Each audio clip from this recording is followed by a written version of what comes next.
இல்லைண்ணே, காமெடி இந்த இடத்துக்கு வரணும்னு நினைக்கிறவங்க யாருமே வந்து அவங்கள இல்லாமல் அவங்களோட இது பாதிப்பு இல்லாமல் இருக்கவே முடியாது. சில விஷயங்கள் சில படத்தில் நாயகர் படங்களும் சில பார்த்தா கூட அவர் அந்த அழுகு மாறு மைண்டை வச்சுக்கிட்டு சில டைலாக்லாம் ஹியூமராக பேசுவார். அதெல்லாம் எனக்கு அவர் ரொம்ப பிடிக்கும். கண்டிப்பாக அவங்களோட இது இருக்கு. அதே மீறி நான் என் உடம்புக்குள்ள இருக்க நகைச்சுவை எங்கள் அப்பா. எங்கள் அப்பா தான் எனக்கு ஹீரோன்ற நகைச்சுவை ஹீரோ. எனக்கு இன்னைக்கு வரைக்கும் என் ஊரில் சொல்கிற எங்கள் அப்பா சமயத்தில் தவறிட்டார். எல்லாருமே சொல்கிற முதல் வார்த்தை உங்கள் அப்பா கிட்ட இருந்து 10% தான் வந்திருக்கு, இன்னும் 90 இருக்குது, நீ 90ல் வேணாம், 50% ஃபாலோ பண்ணு உங்கள் அப்பாவை, இன்னும் கொஞ்சம் வருஷத்துக்கு கொஞ்சம் கூட்டிகிட்டு போகணும்னு சொல்லுவாங்க. அவர்கிட்ட இருந்தால் நான் சில நக்கலான நிறையா விஷயங்கள் எங்கள் அப்பா கிட்ட கற்றுக்கிட்டது. இல்லைக்கா, நம்ம குடும்பம் பெரிய குடும்பம்க்கா.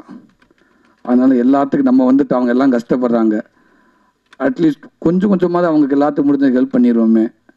நாளைக்கு என் பிள்ளை மட்டும் ஒரு நல்ல ஸ்கூலில் படிச்சுட்டு என் சொந்த தம்பி பையன் ஒரு நார்மலான ஸ்கூலில் படித்தாண்டா ரொம்ப கஷ்டமாக இருக்கும். எனக்கு இவனும் பிள்ளைதான் அவனும் பிள்ளைதான். அப்போ அவங்க 2 பேத்துக்குள்ளே இன்னும் என் குடும்பத்தில் சித்தப்பா பெரியப்பான அந்த வார்த்தை என் குடும்பத்துக்கு தெரியாது. மொத்தம் 10 குழந்தைய இருக்காங்க. எங்கள் அண்ணன் தம்பி 6 பேர், எல்லாத்துக்கும் 10 குழந்தைய இருக்குது. ஆனால் எங்கள் வீட்டுக்குள்ளே பெரியப்பா சித்தப்பான வார்த்தைக்கு கிடையாது. எல்லாமே அப்பா அப்பா. நீங்கள் போய் கேட்டால் கூட எந்த அப்பான்னா கேட்குங்க, சூரிய அப்பாவா, கண்ணே அப்பாவா, லட்சுமணி அப்பாவானா கேட்குங்க. அதனால் எனக்கு நான் கொஞ்சம் வசதியாக வந்துட்டு என் பிள்ளை சென்னையில் வந்து கொஞ்சம் காரில் கொஞ்சம் வசதியாக போயிட்டுன்ட்டு நாளைக்கு அவங்க கஷ்டப்பட்டாங்க, அது என்னால் ஜீர்ணிக்க முடியலை. அதனால் முடிஞ்ச வரைக்கும் இவங்களுக்கு ஒரு 100 ரூபா சேர்த்து வச்சு அவங்களுக்கு ஒரு 50 ரூபாய் சேர்த்து வைப்போம்.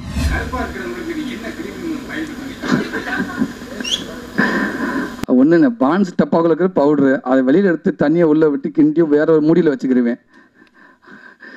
இல்லைங்கண்ணா, இதைத்தான் நான் யூஸ் பண்ணேன். பங்காளத்து சித்தத்தை ஏமாத்தினேன்.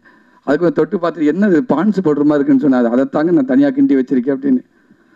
ஆமாம், எனக்கு ஒருத்தர் ரெடி பண்ணி கொடுத்தாங்க, ஸ்பாட்டில் ரெடி பண்ணி கொடுத்தாங்க, இதை யூஸ் பண்ணுங்கன்னு. அதைத்தான் நான் அவர்கிட்ட காட்டினேன். அதுக்கப்புறம் இதுதானே அவ்வளவுதானே அப்படின்றாரு.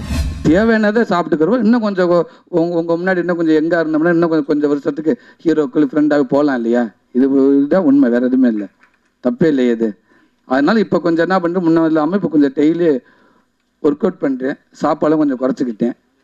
அது கூட இது ஒரு படத்துக்காக தான். அந்த டேரக்டருக்கு தான் நான் தேங்க்ஸ் சொல்லணும். ஏன்னா இதுக்கு முன்னாடி கொஞ்சம் ஜாலியாக தெரிஞ்ச நினச்ச நேரத்தில் எது வேண்டாலும் சாப்பிட்டு தெரிஞ்சு அப்படி எப்படி இருந்தால் ஒரு இயக்குனர் என்னை சமீபத்தில் ஒரு சின்ன ஒரு விஷயம் சொல்லி என்னை யோசிக்கிற அளவுக்கு பண்ணார். அந்த நிமிஷத்துலேருந்து அதை ஃபாலோ பண்ணேன். ஜிம்முக்கு போகிறவங்க எல்லாமே 6 பாக்கெட் வைக்கிறாங்கன்னு என்னன்னு தெரியாது. என் பொண்ணாட்ட சொன்னேன் 6 பாக்கெட்னு சொல்கிறான்ட்டு. 6 பாக்கெட் மாதிரி இருந்துக்கிட்டு 6 பாக்கெட்டா அப்படின்ட்டா.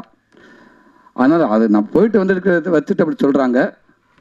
ஒருவேளை நம்ம இப்படி போய் நல்லா ஒர்க் அவுட் பண்ணி அது வந்து அறுத்தா போட்டுற போகிறோம், வந்துட்டு போகுதே கரண்ட்டும். ஆனால் எனக்கு எல்லா கதாநாயகமும் ட்வீட் பண்ண ஆசை தான். நயன்தாரா மேடம், நான் ஒட்டும் எல்லா பேரும் கூட அவங்களுக்கு அந்த வாய்ப்பு, அவங்களுக்கு அவங்க கேள்விப்பட்டு நம்ம கேசஸ் கொடுத்து பிடிச்சி உள்ளே வச்சுட்டாங்கடா. நம்ம ஆசை தான் பண்ணுவோமே, நமக்கு ஆசை இருக்கு, அது அவங்களுக்கு இருக்குன்னு இல்லையாண்டு. இல்லை, சினிமா டைரக்ஷன் சாதாரண விஷயம் இல்லைண்ணே, அது மிகப்பெரிய கஷ்டம்னே. அதனால் வந்து ஃபஸ்ட்டு எதுக்காக வந்தோமோ அதுவே இன்னும் முழுமையான எவ்வளோ இருக்கேங்கண்ணே. விமர்சனம் என்ன இப்போ ஒவ்வொரு படத்துலையும் ஆடியன்ஸ்க்கு எது இப்போ ரீச் ஆச்சு அதெல்லாம் சொல்லியிருக்காங்க. ஆனால் அந்த புரட்டா இன்னைக்கு வரைக்கும் அது எனக்கு பெரிய அடையாளமாக இருக்குது. அதை உடைச்சது புஷ்பா புருஷன். இப்போ கூட இப்போ இதுக்கு முன்னாடி இந்த நிகழ்ச்சியில் பேசிட்டு பற்றின்னு ஒரு ஃபோன் வந்துச்சு. ஃபோன் வந்து ஒரு பொண்ணு மாமா எப்படி இருக்குன்னு கேட்டுச்சு. எனக்கு ஒன்றுமே புரியல. ஷோவில் உட்காந்துருக்கு, யாருங்கண்டி? அவங்க ஸ்பீக்கரை போட்டு விட்டாங்க. மாமா என்ன தெரியலையாண்டுச்சு. ஐயோ, ஏதோ குடும்பத்துக்குள்ள குழப்பத்தை உண்டு பண்ணுறாங்களே. இல்லைங்க, நீங்கள் யாருன்னு தெரியலண்டி. மாமா நான் தான் மாமா, புஷ்பா புருஷன். மாமா புஷ்பா மாமா, என் புருஷன் நீங்கள் தானே மாமாண்டுச்சு. இல்லைங்க, எனக்கு புரியுங்க, யாருன்னு சொல்லிட்டு யாருன்னு தெரிலங்க, உங்களுக்கு ஃபோன் வருதுங்க, பேசுகிறாங்கண்டாங்க. திடீர்னு ஒரு கொஞ்ச நேரத்தில் கொஞ்சம் பதட்டத்தை உருவாக்குனாங்க. அப்புறம் மொத்தம் ஒரு பொண்ணு வந்துச்சு.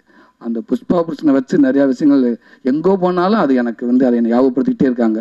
அவங்களாம் கூப்பிட நமக்கு இன்னும் இந்த மாதிரி இன்னும் பதிவான சில கேரக்டர் நேம் நம்மளுக்கு தோணுது. சார் வணக்கம். அண்ணே எங்கே இருக்கீங்க? நான் நெல்லை பாரதி. அண்ணே வணக்கண்ணே. உங்களை பற்றி தெரிந்தது வந்து நம்ம பிஸ்மி, பைல்வான் ரங்கநாதன், இதே மாதிரி ஆளுங்க தான் ஆரம்ப காலத்திலிருந்து தெரிஞ்சு வச்சுருப்பாங்க. அந்த மதுரைக்காரன், தமிழன் அப்படின்லாம் நம்ம இருக்கட்டும், எல்லாம் இந்தியன் தமிழன் சொல்லிட்டு எல்லாம் பிரச்சனையும் பண்ணுறோம். அனைத்து செய்தியாளர்களுக்கும் நன்றின்னு போட்டது எனக்கு ரொம்ப அதை பார்க்க சந்தோஷமாக இருக்குது. இந்த திரைத்துறைக்கு வந்து எத்தனை வருஷம் ஆகுது? அதே நான் சொன்னேங்க, 96ல் வந்தேன் அப்படின்னு. 96. ஆமாம். தமிழன் தொலைக்காட்சியில் நீங்கள் கண்டிப்பாக நடிச்சிருக்கேன். அதை ஏன் சொல்லலை? அண்ணே அப்படி பார்த்து எல்லாமே சொன்னேண்ணே. எல்லாருமே வந்து ஏதாவது ஒன்று ஏன்னா கிட்டத்தட்ட நீங்கள் ஒரு என்னது அந்த மோனோ ஆக்டிங் மாதிரி நான் அங்கே பண்ணேன் இங்கே பண்ணேன் அவர் இப்படி கூப்பிட்டாருன்றீங்க.